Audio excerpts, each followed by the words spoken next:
네, 안녕하세요. 바이블 텔링 꿀링거 프레셔스 로아입니다. 오늘은 하나님께서 구별하신 거룩한 시간, 즉 절기에 대해서 설명하는 시간 가지겠습니다.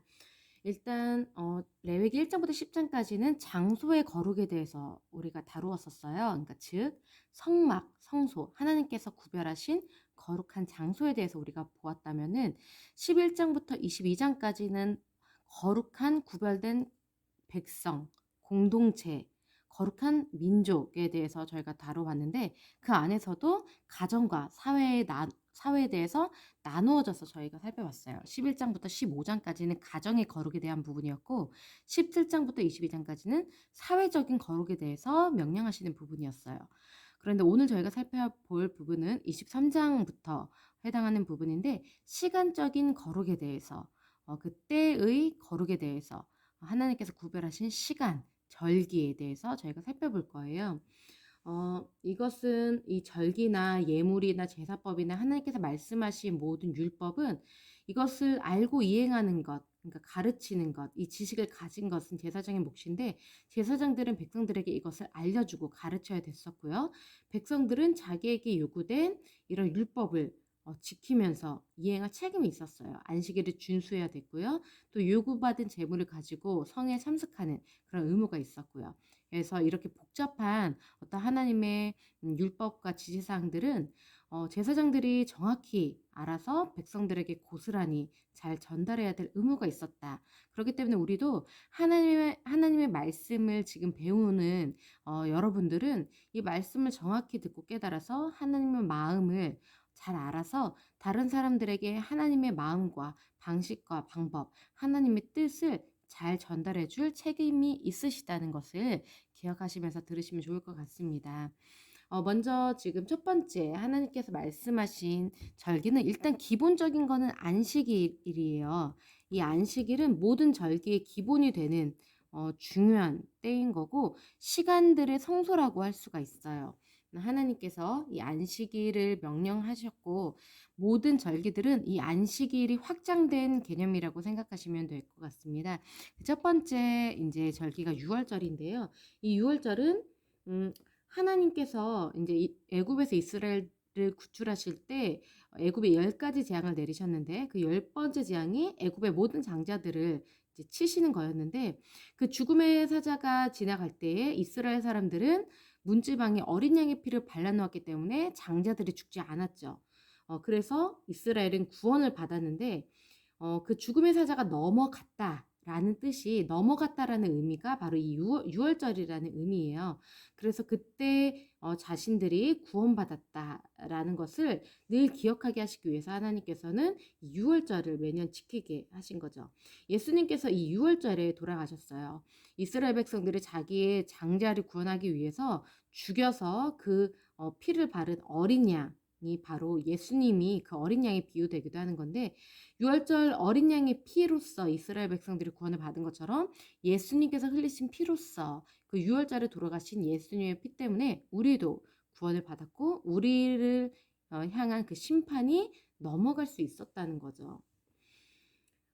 이 유월절은 1월 14일 저녁부터 이제 시작이 되는 저녁에 이제 치러지게 되는 건데 그 다음 날인 15일이 바로 이 무교절입니다. 이 무교절부터 7일 동안 무교병을 먹어야 되는데 무교병은 누룩을 넣지 않은 거예요. 부푸는 그런 누룩이 들어가지 않은 건데 이 누룩은 죄, 유혹, 부패 이런 것들을 상징을 하죠. 이것들을 제거시켜야 된다는 거예요. 우리 안에 계속 부풀게 하는 죄, 그리고 유혹, 부패하는 죄악들 이런 것들을 제거하는 과정이 필요하다는 거죠. 그리고 지금 두 번째 절기는 바로 첫 곡식단을 바치는 날인데요. 이것을 초실절이라고 합니다. 초태생, 처음 태어난 것, 처음 것은 하나님 것이라고 하나님께서 말씀하셨는데요. 이 초실절은 하나님께서 이제 명령하신 부분은 뭐냐면은 백성들이 첫 이삭, 처음 수확한 이삭 한 단을 제사장에게로 가져가서 그것을 하나님께 바치게끔 하는 겁니다. 이 유월절, 무교절, 초실절이 이어지는 건데 지금 이것을 유교절 기간에 준수를 해야 되는 그런 것들이에요. 그래서 지금 이 초실절이 의미하는 바는 첫 곡식을 하나님께 이제 제사장에게 가져와서 하나님께 드리는 건데 예수님께서도 부활의 첫 열매가 되셨다고 고린도전서 15장 20절부터 23절에 나와 있죠. 죽었다가 살아서 영원히 사는 존재는 없었는데 예수님께서 그 부활의 첫 존재가 되셔서 그 첫 열매이신 부활의 첫 열매이신 예수님 이후에 모든 성도들은 수많은 열매들이 되어서 예수님처럼 부활을 누릴 수가 있게 되는 건데 그 부활의 첫 열매가 예수님이라고 기록이 되어 있다는 거죠. 그러니까 이 첫 곡식을 초실절에 드린 이후에야 백성들이 그 이후에 모든 곡식들을 먹을 수가 있게 되는 거거든요. 이런 행위는 하나님께서 백성들에게 주신 이 가나안 땅의 주인이시라는 것을 백성들이 고백하는 행위인 거죠. 그 다음이 바로 칠칠절인데요. 이 칠칠절은 맥주절 또는 오순절 개념도 들어가 있는 건데요. 즉 안식일 이튿날로부터 그러니까 50일을 세어서 새 소재를 여호와께 드리는 날인데요. 6월절로부터 50일이 지나서 이 맥주절을 치르게 되는 거예요. 이 바로 맥주절 때 이 오순절이라고도 하는데 신약 성경에 보면은 예수님께서 이제 6월절에 죽으시고 3일 만에 부활하셔서 40일 뒤에 이제 올라가셨잖아요.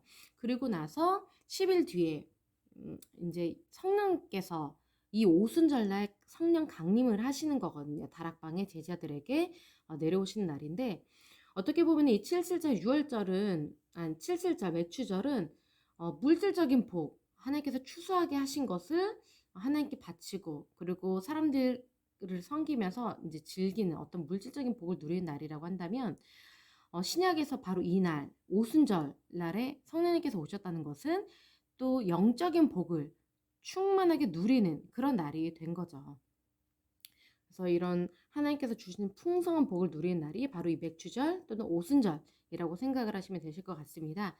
여기까지가 이제 이스라엘 백성들이 봄에 지켜야 하는 절기였고요. 가을 절기는 바로 이 설날이 바로 7월 1일에 치러지는 건데 이거는 나팔절이에요.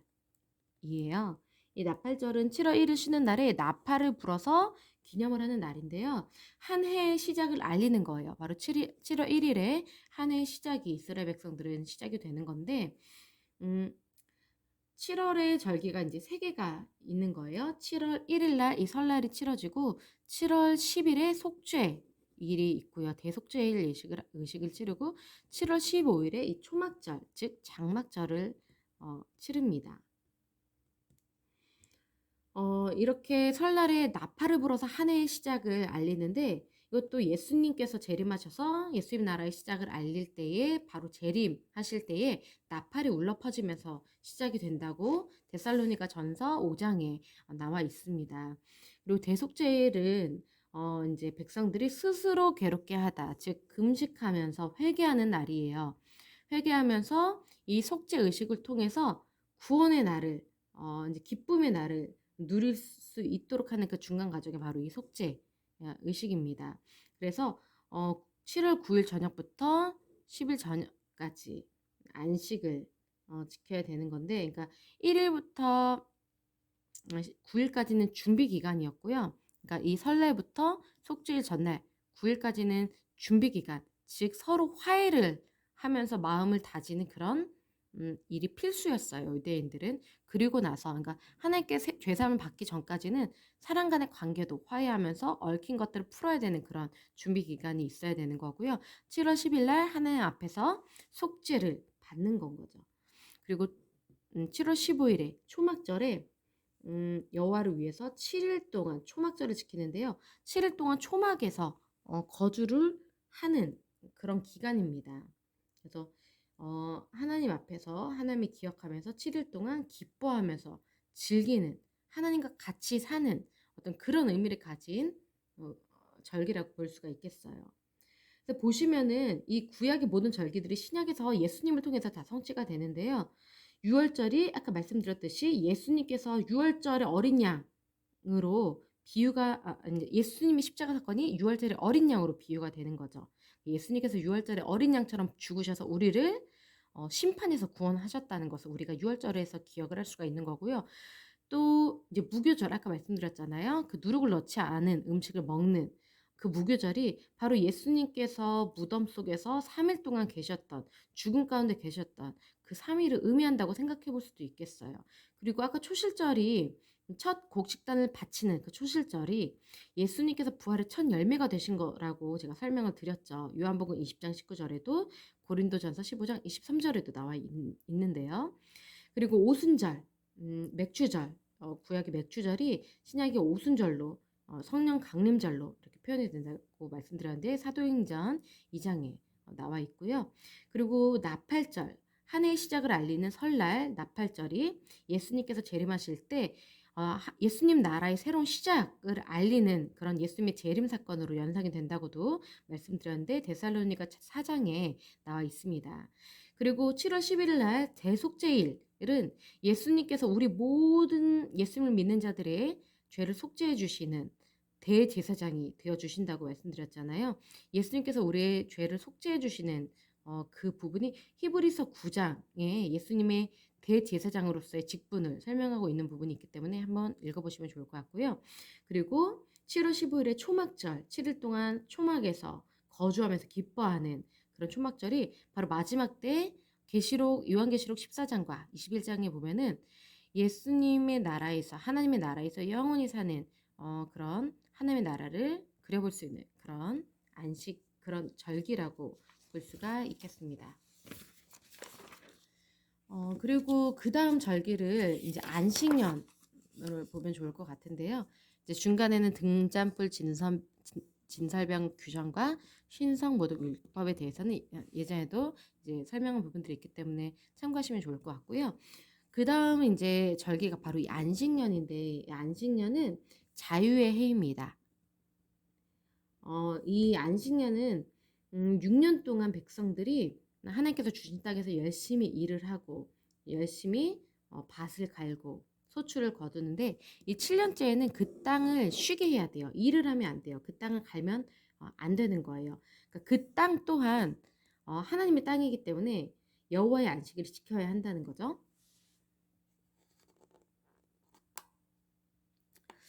그리고 안식년에 밭을 갈진 않지만 스스로 자연적으로 자란 곡식들은 먹을 수가 있어요. 그리고 이때 추수하지 말아야 될 것은 가난한 자들, 그리고 가축 들짐승들, 힘이 없는 그런 존재들이 땅의 주인이신 하나님께서 그들을 먹이기를 원하시기 때문에 모든 자에게 무상으로 주어진 하나님의 은혜인 이 땅을 모두가 누릴 수 있도록 하는 그런 하나님의 시간인 것입니다. 안식년의 땅의 소출에 걸리는 사람에게 어떠한 주인에게 있지 않다는 거죠. 어떤 이윤을 추구하는 그런 해가 아니라 서로 나누고 서로 누려야 되는, 함께 나눠야 되는 그런 해인 건데 하나님의 나라를 생각해 볼 수 있는 그런 안식년인 거예요. 하나님의 때, 하나님의 시대를 생각해 볼 수가 있는 거죠. 그리고 또 희년이 있는데요. 희년은 7번의 안식을 센 이후에 오는 기간이기 때문에 즉 7년마다 한 번씩 오는 이 안식년이 7번이니까 49년째에다가 50년째 해를 그러니까 1년을 더 더해서 50년째 해가 바로 이 희년인 거예요. 50년째 해를 거룩하게 해서 모든 주민을 향해서 자유를 공포하는 해인 겁니다. 즉 모든 종들도 종의 그 신분에서 풀려나서 자유를 얻게 되는 거죠. 해방이 되고 사면을 얻게 되는 겁니다. 이것이 바로 희년의 의미이고요. 희년의 의무는 파종하면 안 되고 추수하지 말아야 하고요. 그리고 서로 땅을 사고 팔면 안 되는 거예요. 땅의 주인은 하나님이세요. 이것은 변치 않는 사실이죠. 그저 모든 사람들은 이 희년까지 50년째가 될 때까지 그 땅을 그냥 임대하는 것에 불과한 거예요. 즉 임대차 계약만 가능한 거고 토지 매매는 이스라엘 안에서는 이루어질 수 없는 개념이에요. 왜냐면 모든 땅의 영원한 주인은 하나님이시기 때문에 이 희년이 되면은 모든 종들도 풀려날 수가 있는 거고 모든 소유도 다 해지될 수가 있는 건 거죠. 그리고 마지막 세 줄은 희년의 특혜인 건데요.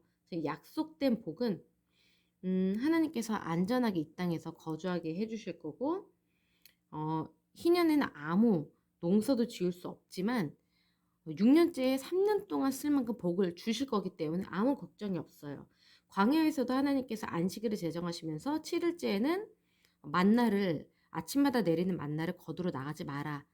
하지만 6일째에 내가 이틀치를 다 내려줄 거니까 그때 2회를 거둬라 라고 하셨는데, 그거랑 똑같이 7년째에 지금 하나님께서 말씀하신 그 7년째 안식년에는 농사를 짓지 못하게 하시기 때문에 소출이 없지만, 그 전해인 6년째에 그 7년째 것까지 다 먹을 것을 3년치를 그 다음에 것까지 필요하잖아요. 다 거둘 수 있게 해주시기 때문에 먹고 살 걱정을 할 필요가 없다. 하나님께서 무리한 요구를 하지 않으시잖아요. 그렇기 때문에 중요한 것은 이스라엘 백성들이 하나님의 말씀을 지키는 그런 부분이 요구가 된다라는 거고, 다 하나님께서 지킬 수 있도록 조건들을 지원해 주실 거라는 걸 저희가 알 수가 있죠. 그리고 이제 희년 규정에 대해서 말씀하시는 부분인데요. 토지의 소유권에 대해서 말씀하세요. 토지는 내 것이다. 그러니까 사고 팔면 안 된다. 방금 전에 말씀드린 것처럼 토지 매매는 없어요. 이스라엘에게 주인은 하나님이시기 때문이죠. 이스라엘 토지의 원칙과 근거는 너희는 거류민이다. 잠깐 머물렀다가는 나그네고 그저 동거하는 자로 나와 함께 있는 것이기 때문에 이 땅은 나의 것이다. 라는 거죠. 그리고 12지파가 있잖아요. 이스라엘에는 하나님께서 각 지파마다 땅을 고르게 분배해 주셨기 때문에 다른 지파로 땅이 이전되는 것은 불가능해요. 그러니까 하나님께서 주신 은혜는 계속 영원히 누릴 수가 있다는 거죠. 그 다음 단락은 이 집의 소유권에 대해서도 지금 얘기를 하고 있고요. 그 다음 부분은 개인의 자유권이 회복되는 부분에 대해서 말씀하고 계십니다. 즉 하나님의 백성은 누구의 종도 아니에요. 왜냐하면 하나님께서 온전한 자유를 주셨기 때문에 그래요. 이스라엘도 하나님의 백성이지만 하나님께서 이제 애굽의 종으로 살게끔 하신 그 시간 이후에는, 하나님께서 구원을 허락하신 그 시간 이후에는 누구의 종도 될 수가 없는 구원받은 자유로운 존재가 되는 거죠. 하나님의 말씀을 지키는 그 의무를 이행한다면요. 하나님의 종, 하나님의 백성의 의무는 하나님의 말씀을 지키는 거잖아요. 그 말씀을 지키지 않는다면 하나님의 백성이 아닌 거고, 그러면은 또 다시 다른 존재의 종이 될 수밖에 없는 건데, 하나님의 말씀을 지키는 조건만 충족시킨다면은 이스라엘 백성은, 또한 우리는 그 누구의 종도 아니고 하나님의 종, 하나님의 백성으로서 자유를 누리며 살아갈 수가 있다는 겁니다. 그래서 지금 하나님께서 이스라엘에게 지금 말씀하고 계시는 이런 희년, 그리고 이런 안식년, 이러한 하나님께서 거룩하게 구분하게 하신 시간들을 이스라엘 백성들이 지키면서 하나님의 은혜를 기억하게 하시는 거죠.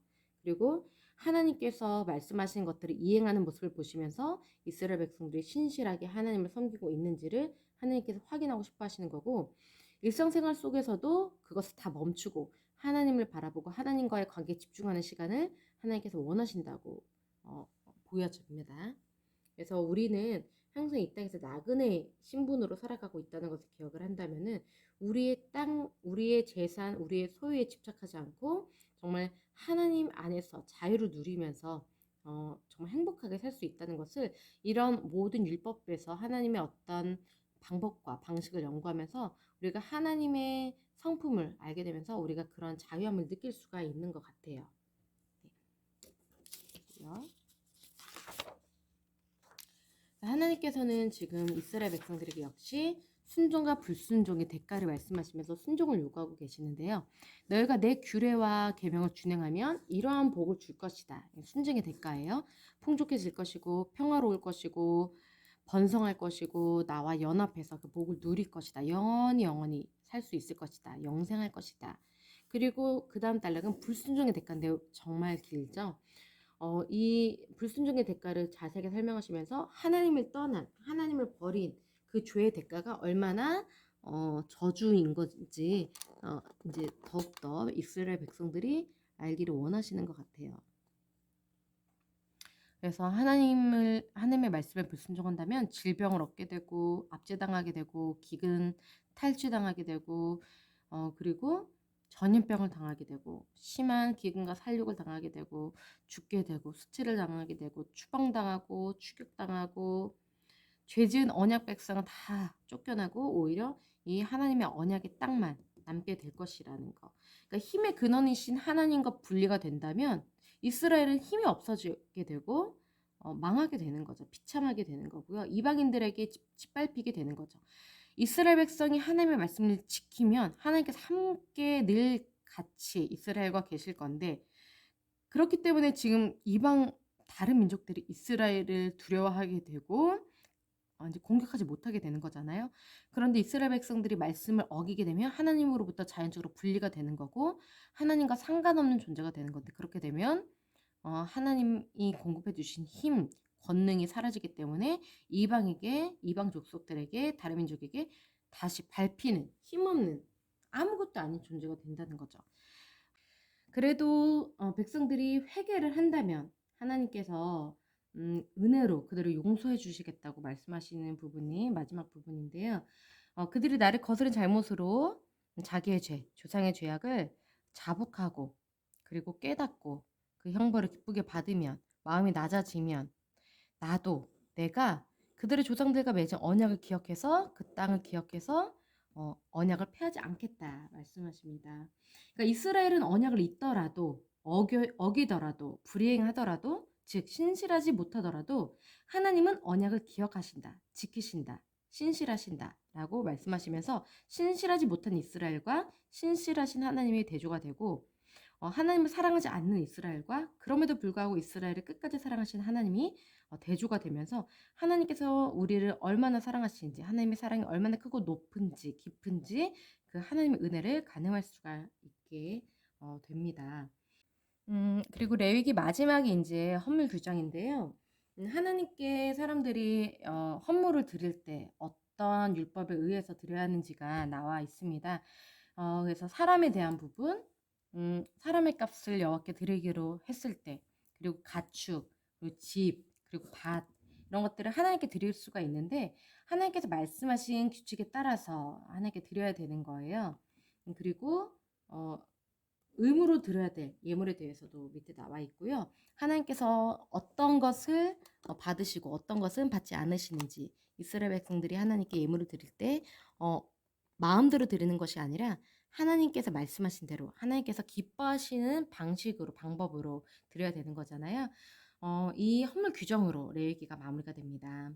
레위기가 지금 이 헌물 규정으로 마무리가 된다는 것은 하나님께서 백성들, 하나님을 의지하는 하나님의 사람들과 이제 서로 관계를 나누고 싶어 하시는 그 마음을 우리가 읽을 수가 있어요. 그러니까 거룩한 삶이란 하나님과의 관계라는 거죠. 하나님께로부터 우리가 받아서 누리고, 또 우리가 하나님께 드리면서 하나님과 주고받으면서 하나님과 사랑을 나누면서 하나님과 계속해서 동행하는 것, 그것이 하나님께서 가장 원하시는 것이다라는 거죠. 하나님께서 이 백성들 가운데 사시기를 작정하시고 결심하시면서 이스라엘 백성들의 진영 한가운데 성막을 만들게 하신 거잖아요. 이 백성들과 관계를 계속해서 나누기 원하신 거죠. 그래서 그 성막으로 매일 이스라엘을 대표하는 제사장들이 나와서 제사를 하게 하고, 말씀으로 비유가 되는 떡을 먹게 하고, 그리고 기도를 하게 하고, 재물을 바치게 하면서 하나님께 나아오게 하고, 그리고 이런 규율을 지키게 하면서 어떻게든 죄 문제를 해결하게 하시려고, 그거는 바로 백성들과 만나고 싶으셔서 그러신 거죠. 그러니까 이 모든 레위기 율법은 하나님께서 우리를 힘들게 하고 억압하려는 게 전혀 아니고, 하나님께서 우리를 얼마나 사랑하시는지, 그러니까 우리랑 얼마나 함께 나아가고 싶어 하시는지를 알 수가 있는 거예요. 하나님이 우리랑 동행하시려면은 우리의 죄를 청산시키시고 해결하셔야 되기 때문에 이렇게 구체적인 율법을 주시면서, 이렇게 하면은 내가 죄를 없는 걸로 인정해 줄게, 그러면 우리가 같이 갈 수 있어 라는 것이 결국에는 이 레위기의 핵심 주제인 것 같아요. 그러니까 우리가 생각하는 것 이상으로 하나님께서는 우리와 함께 동행하기를 원하신다는 것을 우리가 이 레위기 전체를 통해서 기억하면 좋을 것 같습니다. 네, 이제 레위기가 다 끝났습니다. 레위기를 다 마쳤고, 다음 시간에는 제가 처음으로 저희 부부의 개인적인 사역 이야기를 나누려고 합니다. 저희 부부가 개척을 한 과정과 지금 하고 있는 사역에 대해서 이야기를 나누고요. 그 다음부터는 그 다음 성경으로 지금 창세기, 출애굽기, 레위기를 했기 때문에 이제 민수기를 들어가면 될 것 같습니다. 네, 그러면 다음 시간에 다시 뵙겠습니다. 감사합니다.